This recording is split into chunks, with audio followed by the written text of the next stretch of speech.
Why good things come when you stop searching for them. Buddhist philosophy. In a world obsessed with pursuit, progress, and performance, the idea of stopping seems almost heretical. Society teaches us to chase what we want, to go after success, happiness, and love with relentless effort. We are told that only through striving will we achieve fulfillment. Yet the teachings of the Buddha offer a paradoxical truth. Often the very things we most desire come not through chasing them, but through stillness, through the surrender of the chase itself. Buddhism teaches that attachment is the root of suffering. When we cling too tightly to a specific outcome, we create tension in the mind and heart. We begin to live from a place of lack, a state of not having yet, which ironically pushes away the peace and abundance we seek. When we release the need to control life, when we stop searching with desperation, life itself begins to flow again. And in that flow, blessings arrive quietly, naturally, without force. This philosophy is not about passivity or giving up ambition. It is about shifting from striving to allowing, from wanting to being, from searching to trusting. It is about living with the confidence that life knows what it is doing, that there is a deeper intelligence guiding the unfolding of events, one that we can only perceive when we stop interfering.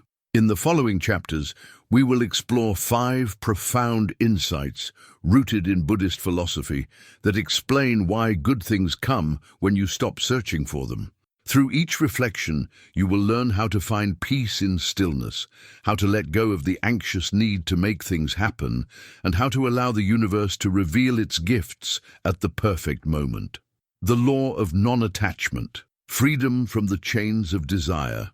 In Buddhist philosophy, attachment, upadana, is seen as the fundamental cause of suffering. It is not desire itself that binds us, but the clinging, the belief that we cannot be whole until we possess something external.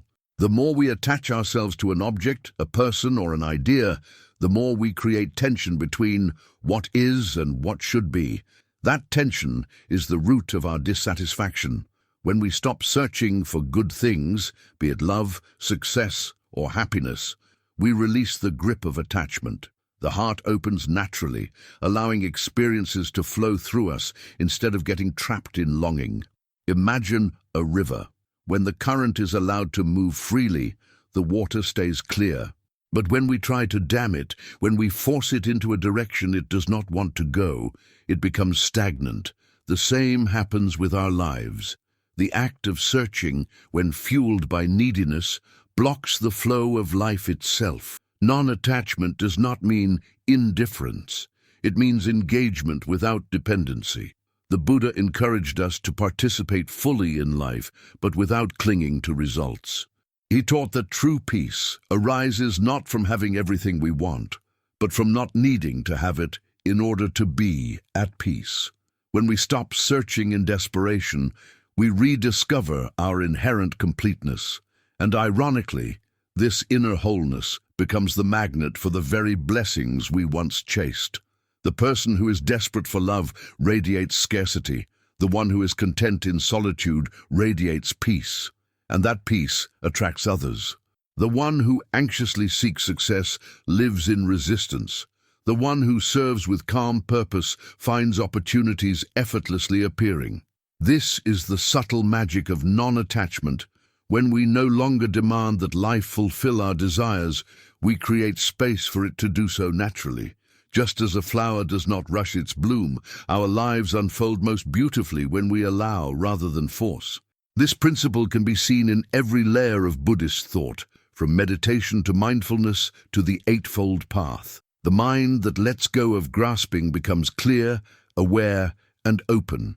In that openness, life reveals its hidden harmony. Therefore, when you stop searching, you are not giving up.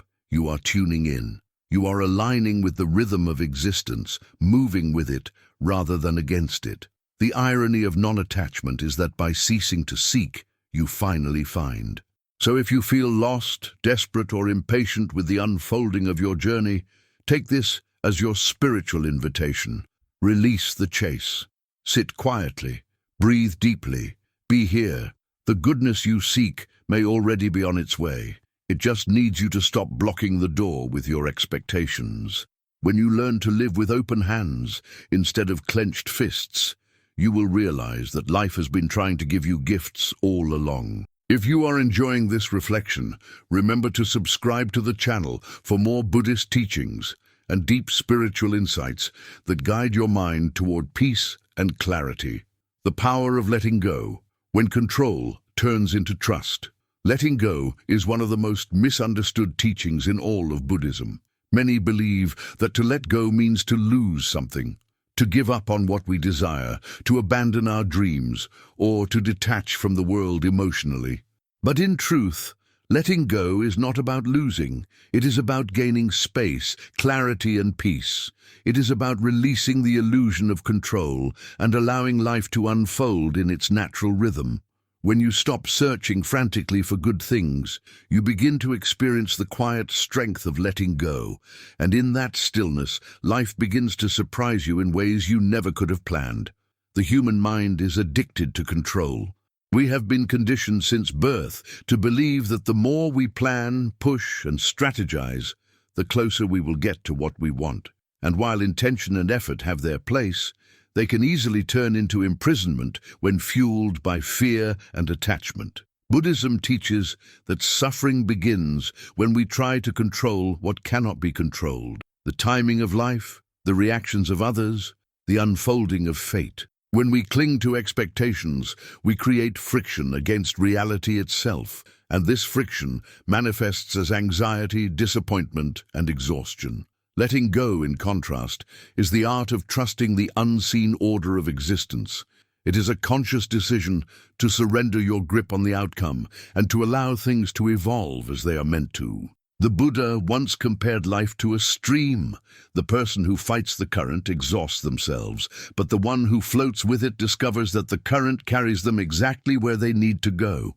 When you let go, you align with that current. You stop swimming upstream against your own destiny.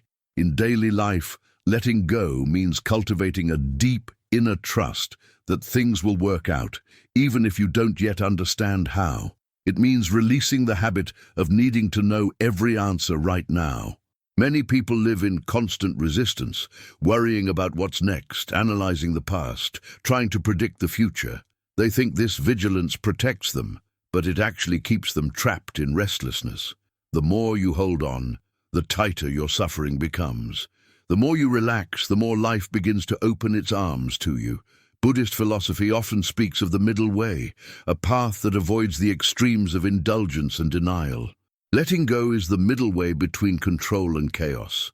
It does not mean passivity, but rather a balanced engagement with life. You still take action, but you do so with a calm heart. You move forward, but without grasping. You care deeply, but you do not let outcomes define your peace. This is what true spiritual maturity looks like: the ability to live fully without needing to possess, to love without demanding, to work without clinging to results. In meditation, this practice becomes visible. When we sit and focus on the breath, the mind naturally begins to wander. It wants to think about the past or anticipate the future. The moment we try to control it, to force it to be quiet, we add resistance. But when we simply observe, when we allow thoughts to come and go without clinging, peace emerges naturally. This is the essence of letting go, a return to observation rather than manipulation. You begin to see that peace is not created by controlling your mind, but by ceasing to fight it. The same principle applies to life itself. You do not find good things by controlling everything around you. You find them by becoming peaceful within yourself. When you let go of the anxious energy of wanting, you release a vibration of ease, and the world responds in kind. People, opportunities, and blessings are naturally drawn to calm energy because it feels safe, stable, and genuine. The more you try to force things, the more they resist. The more you relax, the more they align. There is a deep truth hidden in the act of surrender. When you let go of the need to make something happen, you make space for miracles. You stop acting from fear and start acting from faith. The anxious mind says, "What if it doesn't work?"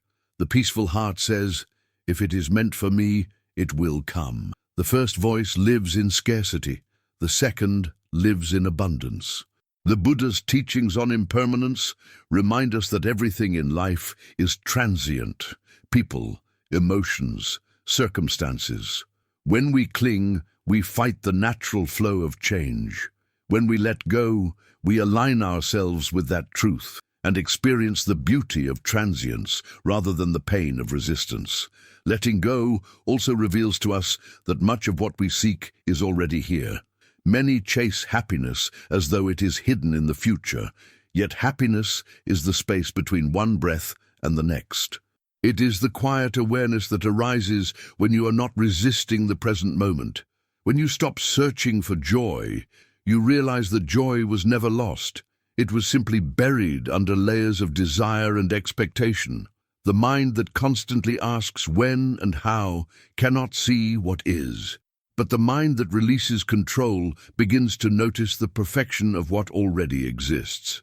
Control is rooted in fear. Fear that if we do not manage life, it will betray us. But life does not betray. It teaches. It moves in mysterious cycles, guiding us through joy and pain, gain and loss, all for our awakening. When you let go, you begin to see meaning where you once saw randomness. You begin to sense that even the delays, rejections, and detours were part of a divine choreography leading you exactly where you need to be. In that awareness, gratitude replaces anxiety. You stop asking, "Why is this happening to me?" and start realizing, "This is happening for me." The practice of letting go transforms not only our outer experience but also our inner landscape. The moment you release control, your body relaxes, your breath deepens, the mind softens its grip on thoughts. In that openness, creativity blossoms. You begin to see solutions that were invisible before because they were hidden behind the fog of fear. This is why so many spiritual masters, artists, and thinkers speak of inspiration arriving when they stop trying, because in stillness the truth reveals itself effortlessly. To let go is to recognize your partnership with the universe. You are not alone in the unfolding of your path. You are co-creating with something vast, ancient, and wise. The Buddhist term for this is interdependence, the idea that all things arise in relation to each other. When you loosen your control, you allow this interdependence to work on your behalf. The opportunities, people, and circumstances that align with your peace begin to find you. Life becomes a dance rather than a struggle. Of course, letting go requires courage. It means trusting when you cannot see. It means stepping into the unknown with the quiet faith that you will be held. The ego resists this because it equates control with safety. But in reality, control is fragile.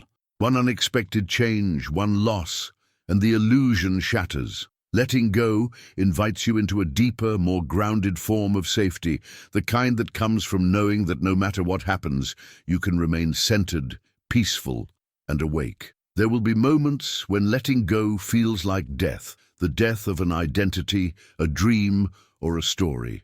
But in Buddhist philosophy, every death is followed by rebirth. When you release what no longer serves you, space is created for what truly belongs to you. The flower cannot bloom unless the bud opens. The butterfly cannot emerge unless the cocoon dissolves. Likewise, the next version of your life cannot unfold until you release the version you are clinging to. Sometimes the universe removes things from your path, not as punishment, but as preparation. The relationship that ends, the job that falls apart, the opportunity that vanishes. These are not failures, but openings. When you stop searching in panic and begin to trust in timing, you will see that life was rearranging itself for your growth. Letting go reveals the benevolence hidden in what once felt like loss. There is profound peace in knowing that you do not have to control the entire universe to be okay.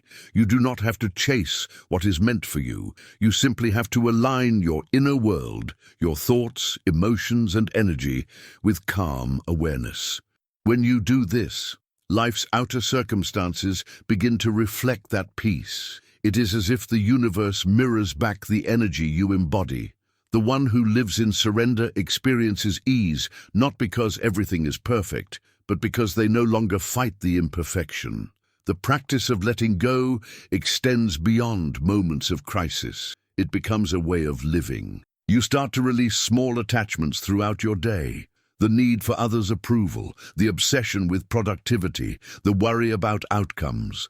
You begin to notice how much energy you wasted trying to control what was never yours to control. With every act of release, you return home to yourself. You realize that you are not the doer, but the witness. You are not the river trying to direct its flow.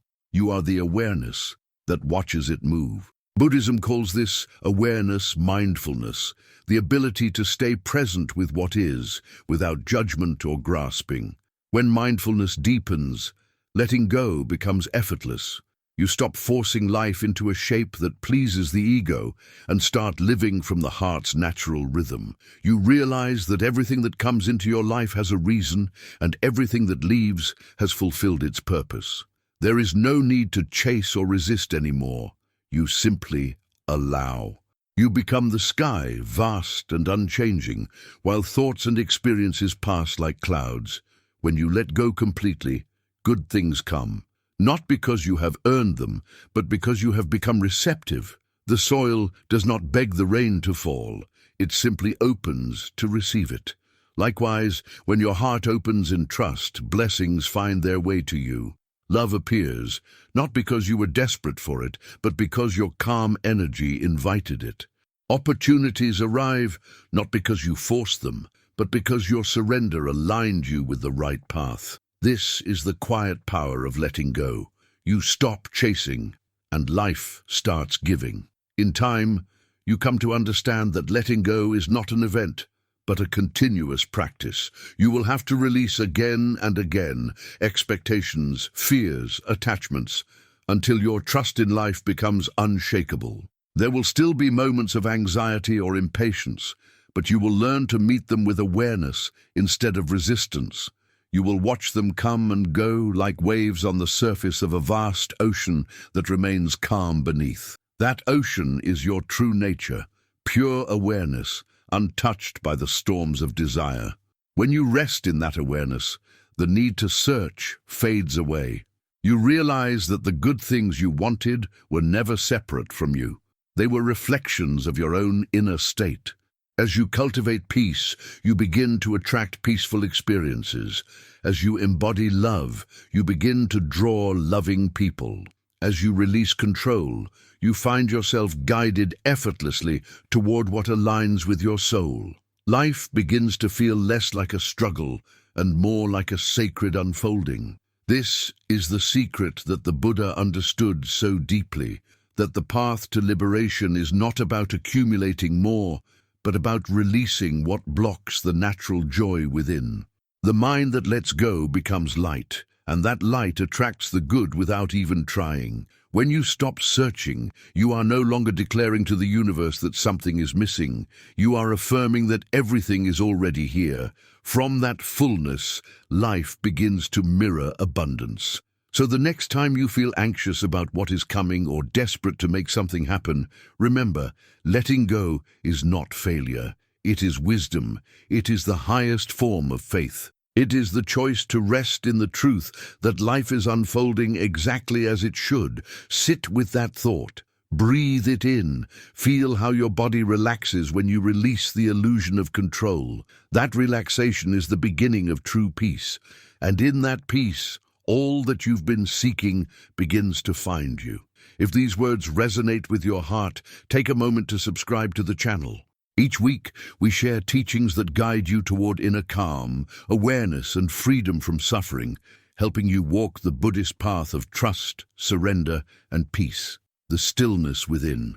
How inner peace becomes the magnet for good things. There is a quiet secret known by monks, mystics, and masters across the ages, a secret that the Buddha understood in the stillness of Bodh Gaya, beneath the Bodhi tree, when he awakened to the nature of suffering and liberation. It is this: the universe responds not to your words, not to your outer actions, but to your inner state. What you hold within becomes the pattern of your life. If your inner world is chaotic, restless, and filled with grasping, then chaos, restlessness, and endless seeking will define your experience. But when you cultivate stillness within, when your heart becomes calm and your mind becomes steady, life begins to reflect that serenity back to you. The good things you once chased now find their way to you naturally, drawn like iron to a magnet by the quiet power of your inner peace. The world today celebrates noise and movement. We are taught that to be still is to be lazy, that to rest is to fall behind, that silence means stagnation. Yet in Buddhist philosophy, stillness is not stagnation. It is strength. The still mind is not asleep. It is awake. It is clear. It sees reality as it is. And when the mind perceives clearly, without distortion or craving, it begins to live in harmony with the natural order of existence. The person who lives in harmony no longer needs to search for blessings, because they are already aligned with the flow of life itself. It is this alignment, not ambition, not control, that opens the door to abundance, love, and peace. When we speak of stillness in Buddhism, we're not speaking of the absence of movement in the physical sense, but of an inner state of equanimity. It is the mind that no longer fights itself, the heart that no longer demands constant satisfaction, the spirit that has ceased to argue with reality. In this stillness, there is a kind of magic, not the magic of spells or miracles, but the natural miracle of clarity. The Buddha taught that all suffering arises from ignorance, from not seeing things as they truly are. When the mind is restless, it projects, assumes, desires, and fears. It lives in illusion. But when the mind becomes still, illusion falls away. The truth shines by itself, and in the truth, life becomes effortless. The person who lives from inner peace no longer chases good things. They become a channel through which good things flow. This is because peace itself is the highest form of alignment. It harmonizes the energy of the mind and body with the laws of the universe. To live in peace is to be in sync with the rhythm of existence. It means that your thoughts are no longer fighting against what is happening. It means that you trust the timing of your life. When you are at peace, your energy becomes coherent, and coherent energy is magnetic. Everything in nature seeks harmony. Therefore, when you are peaceful within, the world around you begins to reorganize itself to match that frequency. This truth is beautifully illustrated by the story of a monk who was once asked how he manages to remain calm while surrounded by chaos. The monk smiled and said, "The world is not disturbed. Only your mind is." This answer reveals one of the deepest insights of Buddhism. Suffering is not in the event, but in our reaction to the event. When the mind is untrained, it sees every difficulty as an enemy.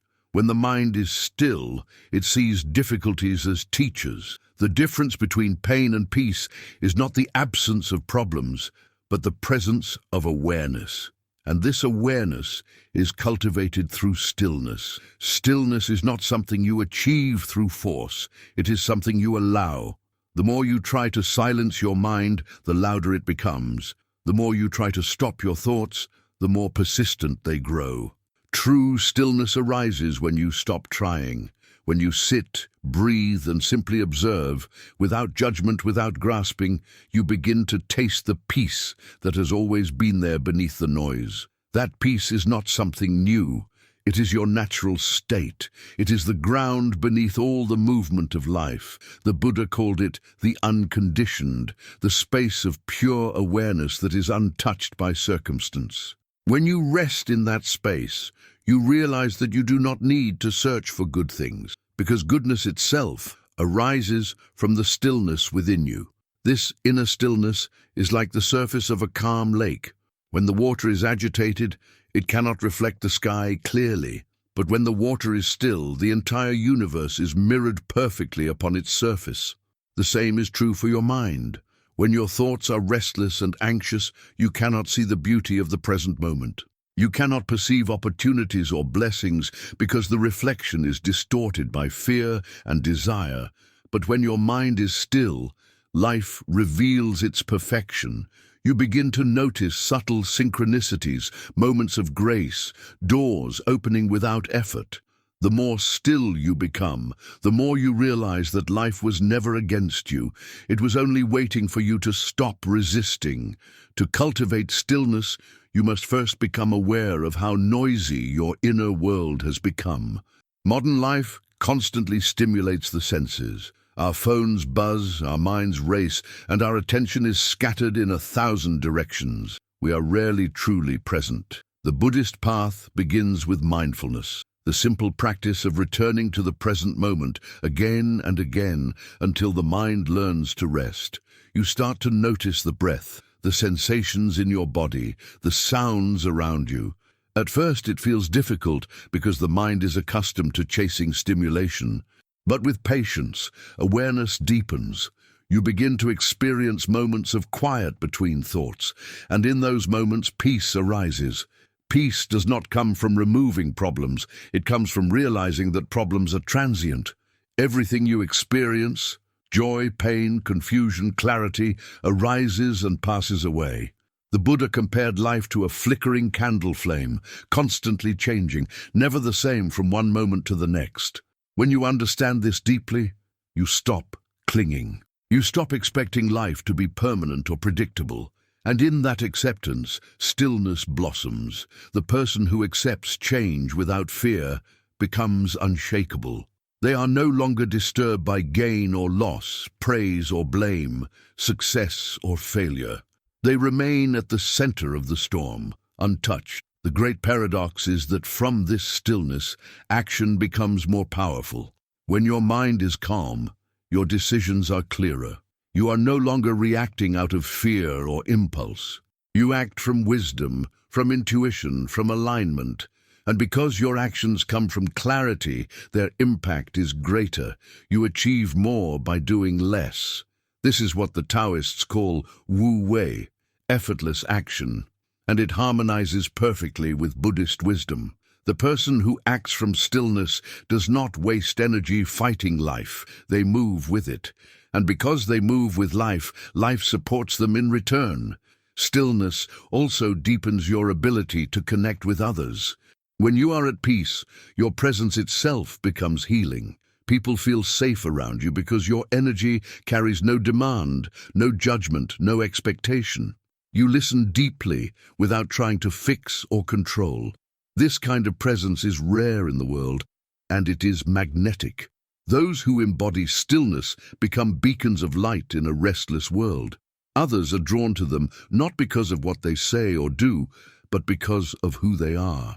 This is why enlightened beings, like the Buddha, attract disciples and seekers naturally. Their peace calls out to the peace hidden within others. In the silence of a calm heart, good things are born effortlessly. When your energy is balanced, you begin to attract circumstances that match your vibration. Opportunities arise seemingly out of nowhere. Relationships flow without drama. Even challenges seem to resolve themselves with minimal effort. This does not mean that life becomes perfect or free from struggle. It means that your relationship with struggle changes. You stop reacting and start responding. You meet each moment with presence rather than panic. In that presence, the universe reveals its generosity. Stillness also allows you to hear the voice of intuition, the quiet guidance that speaks beneath the noise of thought. Many people miss the signs life gives them because they are too busy searching. They are asking questions so loudly that they cannot hear the answers. When you stop searching and become still, those answers emerge naturally. You begin to feel guided, not by external pressure, but by inner knowing. You recognize the difference between egoic desire and genuine calling. This clarity saves you from countless detours and disappointments. You begin to move in alignment with your true path, and as you do, everything starts to flow with ease. The more you trust stillness, the more life seems to conspire in your favor. You realize that what you thought were coincidences are actually synchronicities, the universe responding to your state of being. If you radiate restlessness, you attract restlessness. If you embody peace, you attract peace. It is not magic, it is resonance. Everything vibrates at a certain frequency, and your inner state determines the frequency of your experiences. The calm person lives in a calm world. The anxious person lives in a chaotic one. Nothing outside needs to change. The transformation begins within. Stillness also reveals the impermanence of craving. The moment you stop chasing something, the intensity of your desire begins to fade. You start to see how much of your suffering came from the mind's endless insistence that something is missing. In reality, nothing is missing. The idea of lack is an illusion created by comparison.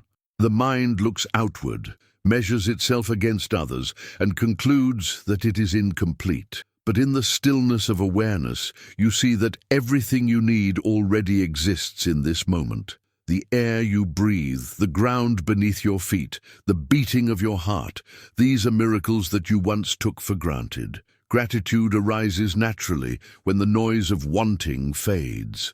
And gratitude in turn attracts even more reasons to be grateful. To live in stillness is to live in harmony with the Dharma, the truth of existence. The Dharma does not demand that you renounce the world or abandon your dreams. It invites you to see through the illusion of separation. It teaches that peace is not a destination, but a way of being. When you stop running, you begin to experience this truth directly. You realize that what you were searching for was never outside of you. The love, joy, and fulfillment you wanted were reflections of your own stillness waiting to be uncovered. The Buddha's enlightenment was not the acquisition of new knowledge. It was the recognition of what had always been there. Stillness is the bridge between the finite and the infinite. When the mind is silent, you touch something timeless, a presence that has no beginning and no end. In that presence, there is no need to search, because there is nothing missing.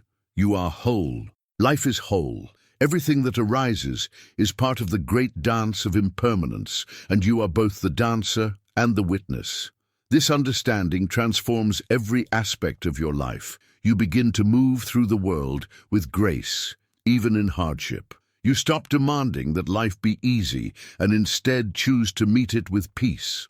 From this space of acceptance, miracles unfold naturally. So when you ask why good things come when you stop searching, the answer lies here. When you are still, you stop resisting the flow of existence. You stop radiating the vibration of lack, and you begin to embody completeness. The universe, always responding to your energy, mirrors that completeness back to you. Good things come because you have become good within, not morally, but energetically. You are no longer in conflict with life, and life no longer needs to withhold its blessings. Everything that once felt distant begins to approach you effortlessly. You realize that the search was never necessary because you were already standing at the destination. Inner stillness is not an escape from life. It is the deepest participation in it. It allows you to experience the full spectrum of existence, joy and sorrow, birth and death, gain and loss, without being enslaved by any of it. It teaches you that peace is not found by controlling the world, but by understanding it. And when you understand deeply, you see that everything, even your struggles, are gifts in disguise, pushing you back toward your own center. That center is stillness, the timeless awareness that watches all things rise and fall without being disturbed. Let this be your practice. Sit in silence for a few moments each day. Feel the breath entering and leaving your body. Watch your thoughts like clouds passing through the sky. Notice how, even when the mind moves, there is a stillness beneath it, a background of awareness that never changes. That is your true self. The more you rest in that awareness, the more life begins to align around it. You will start to notice that what you once chased begins to arrive. The people, opportunities, and blessings that are meant for you will find you, not because you sought them, but because your peace has made you visible to them. In this way, stillness becomes the bridge between effort and grace, between seeking and finding, between struggle and surrender. It is the place where you stop asking, "When will it happen?" and begin to trust that it already is. When you live from that space, good things no longer surprise you. They feel inevitable because they are the natural reflection of your inner harmony. If you felt a sense of calm or recognition while reading this, consider subscribing to the channel. Here we explore Buddhist wisdom and the art of living peacefully in a restless world, guiding you to discover that the stillness you seek is already within you, waiting to be remembered. The paradox of desire. When wanting pushes away, what you seek, desire, is a double-edged sword. It is both the spark that fuels creation and the flame that burns the heart when left unchecked. From the Buddhist perspective, desire, tanha, lies at the root of all suffering because it traps us in a cycle of craving and disappointment. Yet paradoxically, desire is also what propels us to act, to create, to seek growth and meaning. The key is not to eliminate desire, but to understand it, to see how it operates, to observe its illusions, and to learn how to transform it from attachment into aspiration. When you stop searching desperately for good things, when you cease to want with grasping hands, you discover that the very essence of what you sought begins to arise naturally. This is the paradox of desire. When you want something too much, you push it away. When you no longer need it to be complete, it comes to you effortlessly. The human mind is wired to want. It is constantly reaching for love, for recognition, for comfort, for more. Even when one desire is fulfilled, another takes its place. You reach a goal, and the satisfaction fades. You fall in love, and soon the longing for security, approval, or intensity replaces the original joy. This constant motion of craving creates a restless inner climate, one that never allows peace to settle. The Buddha called this the wheel of samsara, the endless cycle of desire and dissatisfaction. Each craving promises happiness, yet each fulfillment leads only to another hunger. The problem is not that we desire, but that we believe desire will make us whole. When we desire from a place of lack, we send out the vibration of incompleteness. The mind says, "I am not enough until I have this." And the universe responds by confirming that state, by keeping what you seek just out of reach. You chase, you strive, you grasp, and the very act of grasping creates resistance. It is as if your hands, so tightly closed around what you think you need, cannot receive the gift life is trying to offer. This is why good things often come when we stop searching, because only when the hands open, when the mind softens, can grace enter. The psychology of desire operates on illusion. When you want something intensely, your attention narrows. You begin to see only what confirms your longing and overlook everything that contradicts it. You project meaning onto objects, people, and circumstances, believing they hold the key to your fulfillment. But Buddhism teaches that all external things are impermanent. Everything changes, beauty fades, wealth shifts, relationships evolve. When you build your happiness on what is transient, you build it on sand. The ocean of life will inevitably wash it away, and with it goes your sense of peace. The only way to find lasting happiness is to root it in something unchanging, and that unchanging essence lies within. Desire, when unconscious, creates bondage, but when understood and purified, it becomes a tool for awakening. The Buddha did not teach the annihilation of desire, but its transformation. He spoke of chanda, a wholesome form of aspiration that arises from wisdom rather than craving.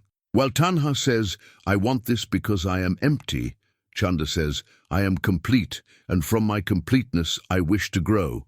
The difference is subtle, yet profound. One binds, the other liberates. One leads to suffering, the other to enlightenment. The shift happens when you stop identifying with the wanting mind and begin observing it instead. You become the witness of your desires rather than their slave. When you observe your desires without judgment, something miraculous occurs. You begin to see that they are not truly yours. They arise from conditioning, from social influence, from old wounds.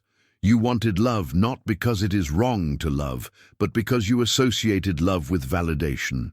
You wanted success not because ambition is wrong, but because you thought success would make you worthy.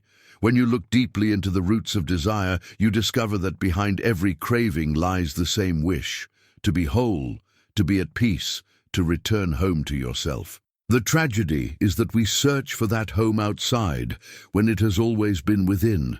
To stop searching, then, is not to give up, but to turn inward. It is to realize that what you seek through desire cannot be obtained through accumulation, but through awareness. The more you chase happiness, the further it runs. The more you turn inward, the more you realize it was never lost. This is why Buddhist meditation emphasizes mindfulness, the simple act of observing the mind without interference. When you sit in silence and watch your desires rise and fall like waves, you begin to see their impermanent nature. You understand that they are just movements of energy passing through consciousness. You do not have to obey them. You do not have to fight them either. You simply let them come and go like clouds across the sky. In that space of awareness, peace arises naturally. There is a story in the Zen tradition about a monk who spent years searching for enlightenment. He meditated day and night, fasted, studied scriptures, and yet peace eluded him. One evening, exhausted, he sat by a river and watched the reflection of the moon on the water. Suddenly, a breeze disturbed the surface, breaking the reflection into shimmering fragments. When the wind subsided, the moon's image returned, perfect and still. In that moment, the monk realized the moon had never been broken, only the water was disturbed. His restless mind had been the wind. Enlightenment was always there, waiting for stillness. The same is true for all of us. When we stop agitating the surface of our minds with endless desire, we begin to see the perfection that has always been reflected within. The paradox of desire also reveals itself in relationships. When we desire someone intensely, we often lose sight of who they truly are. We project our needs onto them, expecting them to complete us, to heal us, to make us feel whole. This kind of love quickly turns into dependency. The moment they fail to meet our expectations, pain arises. True love, according to Buddhist wisdom, is born not from desire, but from compassion, from the recognition of the other's divinity, freedom, and impermanence. When you stop searching for love out of need and instead cultivate love within yourself, you become capable of real connection. You no longer attract people from your wounds, but from your wholeness. And when two whole beings meet, their union becomes a sanctuary rather than a battlefield. This principle applies not only to love, but to all forms of abundance. The person who chases wealth out of fear of poverty remains enslaved to that fear even when rich. The person who seeks recognition because they feel invisible will never feel seen, no matter how much praise they receive. It is only when you stop needing these things to define your worth that you become free to enjoy them. The moment you realize you are already enough, you stop sending out the energy of lack, and that is precisely when abundance begins to flow. The universe responds to wholeness, not to desperation. It mirrors the energy you embody. To embody wholeness is not to deny desire, but to hold it lightly. You can still have goals, dreams, and ambitions, but they no longer consume you. You move toward them with peace, not anxiety. You take inspired action, but release attachment to results. This is what the Buddha meant by the middle way, the path between indulgence and suppression. Desire becomes a flame that warms, not one that burns. You allow it to move through you like a breeze through an open window, refreshing but never confining. In this state, desire transforms into creativity, service, and love. You no longer desire to get, you desire to give. You no longer seek to possess, you seek to express. And in that expression, life rewards you in ways you never imagined. One of the most powerful shifts that occurs when you stop searching is that your energy returns to the present moment. Desire lives in the future. It says, "When I have this, I will be happy." But happiness lives only in the now. Every moment spent chasing the future is a moment lost from the miracle of the present. When you bring your awareness back to this instant, this breath, this sensation, this sound, you realize that the fulfillment you were seeking is already here. It was never about the object of desire, but about the feeling of being alive, conscious and connected. This is the wisdom of presence, the antidote to endless wanting. The Buddha's teaching on desire also carries a deep compassion for the human condition.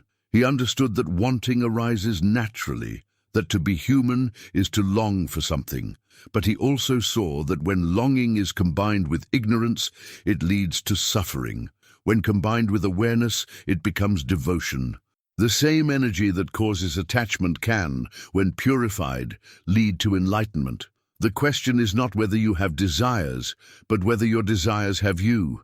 If you can observe them, hold them lightly, and act from wisdom rather than compulsion, desire becomes a sacred energy, a current that moves you toward your highest evolution. When you let go of excessive wanting, you begin to notice something extraordinary. Life starts to give you exactly what you need. The right people appear at the right time. The opportunities that once seemed distant suddenly emerge without effort.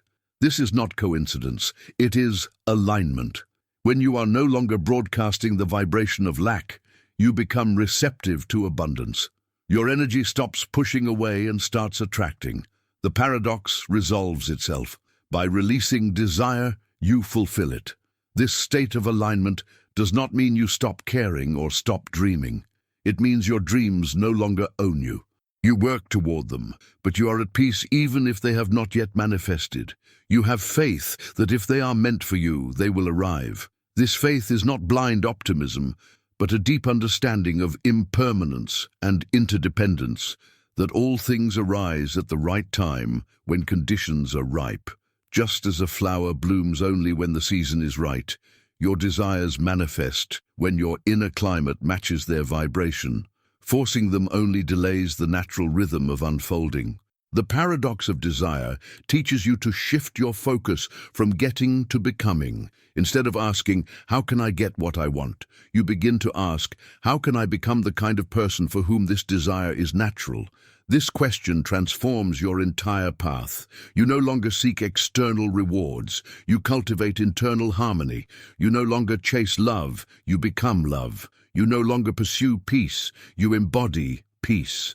The more you become what you seek, the less you need to search. The search dissolves into being, and being becomes the magnet for everything you once thought you lacked. Eventually, you realize that desire itself was never the enemy. It was the teacher. It led you through the illusions of the world until you discovered the truth. Nothing external can complete you because you were never incomplete. The longing that once felt like a curse becomes a compass pointing you back to your true nature. Every unfulfilled desire becomes a doorway to self-awareness. Every disappointment a reminder that your happiness does not depend on outcomes, but on understanding. So, when good things begin to flow into your life without struggle, it is not luck. It is a reflection of your inner shift. You have moved from wanting to allowing, from craving to trusting, from searching to being. Life, in its infinite intelligence, responds to that transformation. The love that once seemed distant finds you when you have learned to love yourself. The peace that once felt unattainable appears when you stop resisting what is. The success you once chased arises when you start serving rather than striving. This is the law of resonance, the spiritual physics of the universe. You receive what you are, not what you demand. In the end, the paradox of desire is resolved through understanding. Desire will always arise. It is part of the human experience, but it no longer has to enslave you. You can acknowledge it, smile at it, and let it pass. You can use its energy consciously rather than being used by it. When you do, you find that the boundary between wanting and receiving disappears. Life becomes a continuous dance of giving and receiving, of creation and surrender. You live in flow, and in that flow, good things find you not because you hunted them, but because you finally became still enough to receive them. If this reflection has helped you see desire in a new light, take a moment to subscribe to the channel. Each teaching shared here is meant to guide you toward freedom, balance, and inner understanding, reminding you that what you truly seek is already blooming quietly within you, waiting for your awareness to return. Flowing with life, the art of allowing, instead of forcing to understand why good things come when you stop searching for them. One must first understand the ancient wisdom of flow, a principle deeply rooted in both Buddhist and Taoist thought. In its essence, flow is the natural movement of life itself, an invisible current that carries all things toward their rightful place, time, and form. Every river has a rhythm, every season has a purpose, every moment has its place in the grand unfolding. The human heart, however, often resists this flow. We want things to happen sooner, faster, differently. We want life to conform to our plans rather than trusting its mysterious intelligence. And yet, when we surrender the need to force outcomes, something extraordinary happens. We begin to move with the current instead of against it. This is the art of allowing, and it is the heart of why blessings often arrive when you finally stop chasing them. Buddhism teaches that life is not a series of random events, but a vast web of interdependent causes and conditions. Everything arises because of everything else. The timing of your success, the appearance of the right person, the arrival of opportunities. All these are the result of countless factors interacting in ways the human mind can barely comprehend. To think that we can control this cosmic web through mere willpower is an illusion born of ego. The ego wants to play the role of the creator, forgetting that creation itself is far more vast and intricate than the small self can perceive. When you stop trying to force life into your narrow expectations, you align yourself with that greater intelligence. You become a participant in the flow rather than an obstacle to it. The paradox is that the more you try to control life, the less control you actually have. Forcing things only creates resistance. When you push too hard, you tense the mind and body. You radiate anxiety, impatience, and fear, energies that repel rather than attract. You cling to specific outcomes, and that attachment blinds you to the countless other possibilities that life is offering. But when you allow, when you trust that the right timing will unfold naturally, you open yourself to synchronicity. The doors you were pounding on suddenly open, effortlessly. The opportunities you thought were lost come back in a different form. This is not coincidence, it is alignment. The current of life moves freely through the mind that has learned to let go. Think of a leaf floating down a river. The leaf does not resist the current. It does not try to swim upstream or direct its path. Yet it always ends up exactly where it is meant to be. If a rock appears in its way, the water simply flows around it. In the same way, when you learn to live with trust, life carries you. You may not always understand its direction, but you begin to sense its wisdom. The detours, delays, and endings that once frustrated you start to make sense in hindsight. You realize that what seemed like stagnation was often preparation, that what looked like loss was clearing space for something greater. The flow never stops. It only waits for you to stop fighting it. The mind, however, fears this surrender. It believes that to stop forcing is to invite chaos. It has been trained to equate control with safety, structure with success. This is why letting go feels so terrifying to many. It challenges the illusion that we are the masters of destiny. But the truth, as every awakened being has discovered, is that life was never truly under our control. We can influence it, participate in it, and co-create with it, but we cannot dominate it. The river flows, whether we approve or not. The seasons change, whether we are ready or not. The art of allowing begins when we accept this truth, not with resignation, but with reverence. When we surrender control, we are not giving up power. We are returning to the source of real power, harmony. Harmony arises when you stop struggling against what is. Every moment becomes your teacher.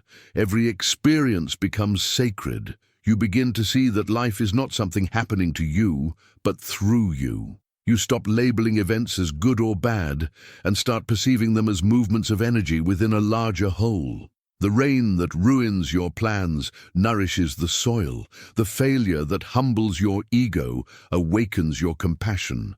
The heartbreak that shatters your illusions clears the way for authentic love. When you stop forcing life to fit your desires, life begins to reveal its perfection, not as an idea, but as a living truth.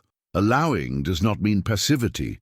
It is not about sitting idly by while the world unfolds. True allowing is active participation without resistance. It means doing what needs to be done, then releasing attachment to the result. You continue to act, but your action flows from peace rather than fear. You make decisions, but you no longer agonize over them. You move forward, but you are no longer desperate for validation or control.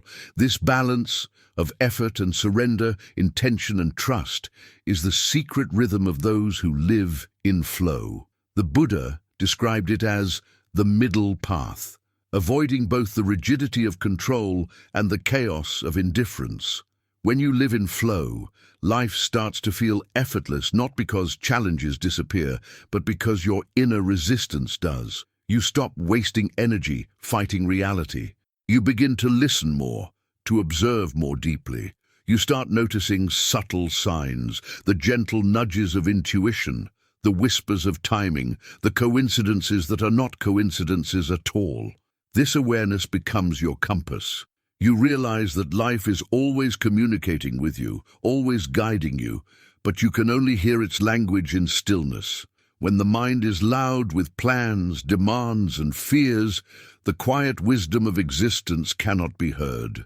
But when the mind grows calm, its messages become clear. You begin to live not from effort, but from alignment. There is a story often told in Zen monasteries about a young monk who wanted to achieve enlightenment quickly. He approached the master and said, "If I meditate diligently every day and follow every rule, how long will it take me to attain enlightenment?" The master replied, 10 years. The monk, impatient, said, "What if I work twice as hard, meditate night and day without rest?" The master smiled and said, "Then it will take 20 years. Confused, the monk asked, "Why would it take longer if I work harder?" The master replied, "Because when you are too focused on the goal, you lose sight of the path." This story reveals the essence of allowing. Enlightenment, like peace, success, or love, comes not from grasping at it, but from relaxing into its natural unfolding. You cannot rush awakening. You can only prepare the conditions for it to arise. This principle applies to every aspect of life. If you want peace, stop chasing peace. Sit quietly and breathe. Peace is already here.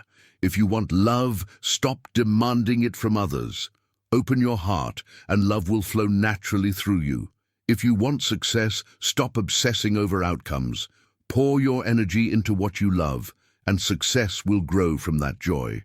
The act of chasing always implies that something is missing, while allowing acknowledges that everything is already in motion toward fulfillment. The flower does not open by tearing its petals apart. It opens because the sun and soil and rain have ripened the moment. Likewise, your blessings unfold when your inner climate becomes ready to receive them. The mind will try to argue, "If I don't force things, nothing will happen." But this is only the voice of fear. Fear that life cannot be trusted, that stillness means stagnation, that surrender means defeat. Buddhism teaches the opposite, that life, by its very nature, moves toward balance and harmony. When you stop interfering, when you allow instead of force, you rejoin that movement. The seeds you have planted in thought and action begin to sprout in their own time. Forcing them only damages the process. The farmer does not pull at the shoots to make them grow faster. He waters, waits, and trusts the sun. Patience is not inactivity, it is faith in the unseen. To live in the state of allowing requires humility. You must admit that you do not always know what is best for you. The ego believes it knows, but the ego's vision is narrow. It sees only the surface, the immediate gratification, the temporary gain. The higher intelligence of life sees beyond. Many times what appears as a setback is actually protection. What feels like loss is redirection. When you allow, you acknowledge this mystery. You stop insisting that life follow your plan and begin to trust the greater plan unfolding through you. This shift from arrogance to humility is the beginning of wisdom. It is the recognition that you are not the river, but the water, fluid, adaptable, guided by gravity toward the ocean of your destiny. Allowing also transforms your relationship with time. Most suffering arises not from the present moment itself, but from impatience, from the mind's inability to accept timing. We want results now, we want certainty now.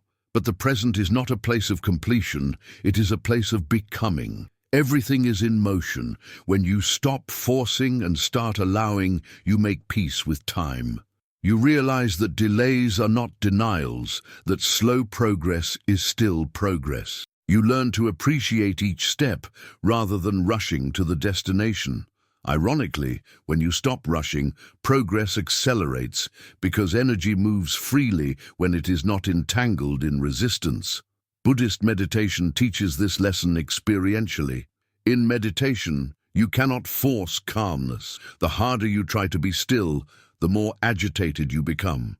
But if you sit and allow, if you let the breath move naturally, if you let thoughts arise and pass without judgment, stillness begins to emerge by itself. The same is true for life. You cannot force happiness, love, or peace. You can only allow them. They are not rewards you earn through struggle, but states of being that reveal themselves when struggle ends. Allowing is the art of non-doing, not in the sense of laziness, but of profound receptivity. It is the recognition that life knows what it is doing. The more you practice allowing, the more you notice how life's timing is always perfect in retrospect. You begin to recall all the moments you were desperate for something that later turned out to be wrong for you. You remember the times you were forced to wait, only to realize that the delay brought exactly what you needed. You see that every twist and turn has led you here, to this moment of awareness. And from that realization arises deep gratitude. Gratitude dissolves the illusion of lack, and in its place grows peace. When you live in gratitude, you are no longer chasing, you are receiving. You trust that the same intelligence that makes the stars burn and the seasons turn is also guiding your life. To flow with life means to say yes to it, not to every circumstance, but to every moment of awareness. It means to meet reality as it is, not as you wish it to be. It means to listen to the whispers of intuition rather than the noise of fear. It means to move gently but decisively, knowing that you cannot miss what is meant for you. When you live this way, good things stop being accidents and start being confirmations of your harmony with existence. You stop needing to control and start enjoying the unfolding. Even difficulties become part of the dance. You begin to see beauty, not just in the sunrise, but in the storm. Not just in joy, but in sorrow. Not just in beginnings, but in endings. Everything becomes sacred because everything belongs. The ultimate fruit of allowing is liberation, freedom from the exhausting illusion that you must hold the universe together. You realize that life was flowing perfectly long before you tried to control it and will continue long after. You discover that peace does not come from getting everything you want, but from realizing you never needed to. You understand that happiness is not hidden in the next achievement, the next relationship, the next moment. It is here, now, in the quiet acceptance of what is. When you stop searching, you stop running away from the present, and in that still, humble acceptance, life's goodness pours in. Allowing is the culmination of all Buddhist practice. the realization that enlightenment is not about rising above life, but merging completely with it. It is to live as the river lives, to move as the wind moves, to exist as the mountain exists, effortlessly being what you are. When you no longer force, you no longer suffer. When you no longer search, you no longer feel lost. You become one with the flow of all things, and that unity is bliss. So let this be your reminder. Stop trying to control every outcome. Stop demanding that life obey your will. Instead, allow it to surprise you. Trust that the good things you seek are already making their way to you in forms you cannot yet imagine. Relax your grip, breathe deeply, and return to presence. The current knows where it is going. You do not need to swim, you only need to float. And in that floating, in that effortless surrender, you will discover the greatest secret of all. You were never separate from the flow. You were never apart from life's abundance. The blessings you've been waiting for were always within the current, waiting for you to stop struggling long enough to receive them. If this teaching has spoken to your heart, take a moment to subscribe to the channel. Here we explore the timeless wisdom of Buddhist philosophy and the art of living in flow, reminding you that the peace, abundance, and harmony you seek have always been within you, waiting to be allowed, not forced.